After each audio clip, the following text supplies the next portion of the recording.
And what's that?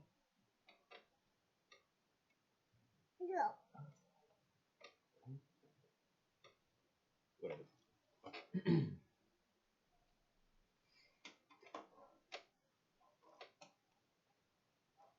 Hey y'all, welcome back to the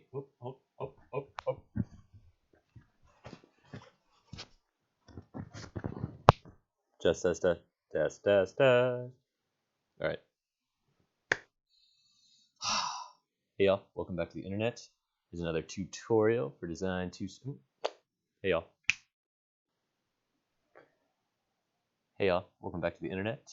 This is Design 264 with Avery, co-host Beckett, and he has a gum eraser. Here we go. So today we're doing stroke and fill in Illustrator. We'll go through this really quickly, but there's some really cool things that you can do with stroke and fill that maybe you didn't, don't seem super obvious, and then how to make a stroke and a shape. That's a big thing to do. So first I'm gonna hit L on my keyboard for my ellipse tool, hold down shift for a perfect circle, and then go over here. So the stroke and fill that will show up will be whatever your last setting was. For example, so if I had, let me say, with it selected, you can change it. But say I don't have it selected, this was the last shape I made, so if I hit M, make a rectangle, it will be the same as it was in the previous shape, if that makes sense. So let me go, and you can also set it up ahead of time. So with properties panel set, you can say I want my stroke to be black and my fill to be null, and then you can make the shape. Hitting V's for the selection tool, and I'll erase it. Okay, so let's come back to this, what I just erased, essentially, and fill. So it's right here. Fill is the interior color in between the anchor points and the paths that connect to them. And you can come, there are some default swatches that are pre-populated. There are libraries of colors, so you can swatch libraries menu is the bottom left right here, and you can look around in those and play with them. You can make your own library too, but I won't get it too much into that. If you have this swatch icon here, if you click on the palette icon, you can see you have your slider bars for RGB.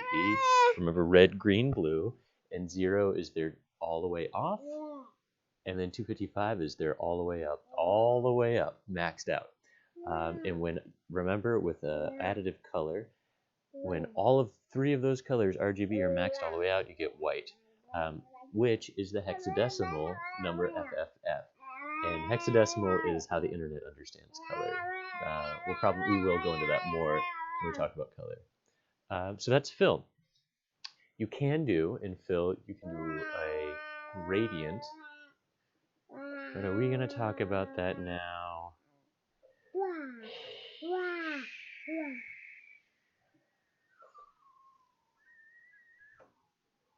No.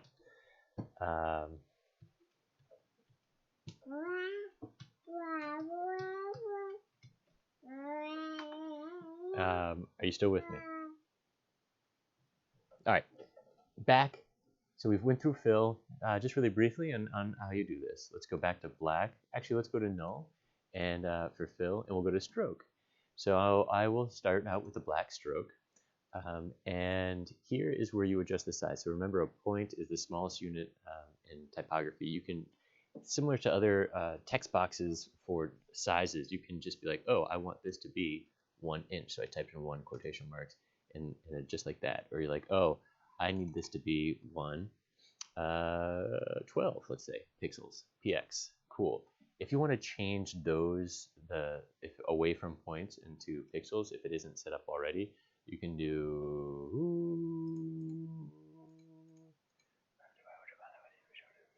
preferences. So edit, preferences, units, and then you can change that. So right now it does have my stroke as points, but I can change that for this over here.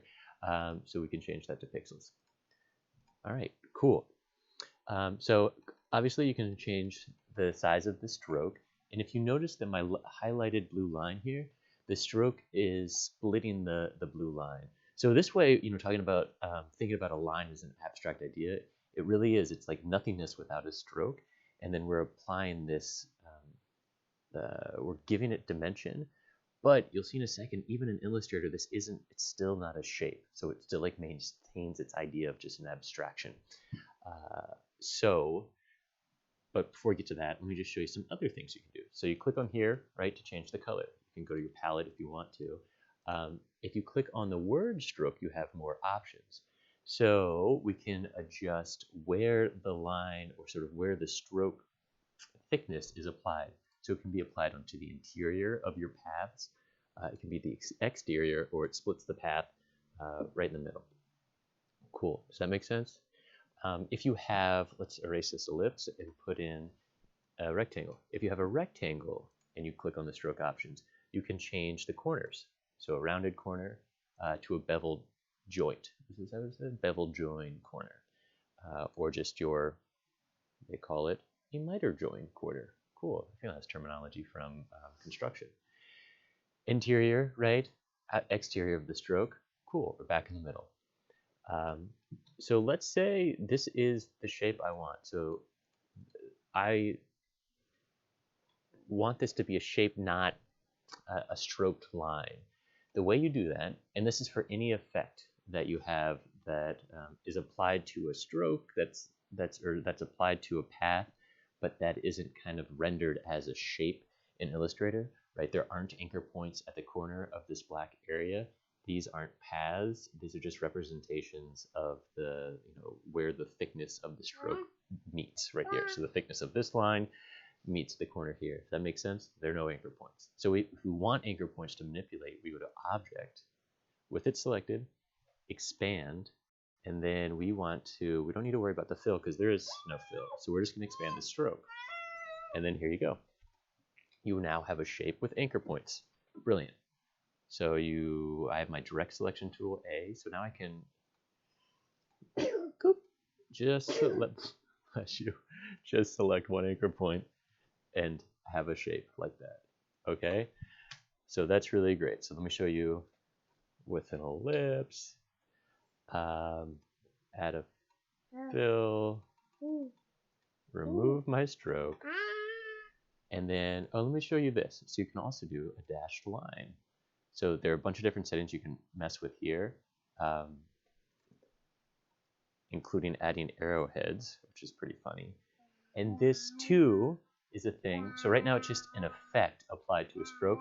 You can expand it into a shape. So here we go again, Object. This one will be expand appearance, and it didn't look like it did it yet, so let's do expand, and we'll do fill and stroke, and that did it. So sometimes you have to do expand appearance, and then expand, and select your options. And so let's see, I'm going to go to my direct selection tool. Cool. So we have these things here. It looks like you might, if you want them to be like a shape together, you would use a shape builder or pathfinder. But that's it. That's all the pieces that Beckett has for this tutorial. It's over. It's over. It's shape and fill. Use it for fill and stroke. Use them to your advantage. And remember to expand. Expand experience. Object expand. Object expand. Object expand.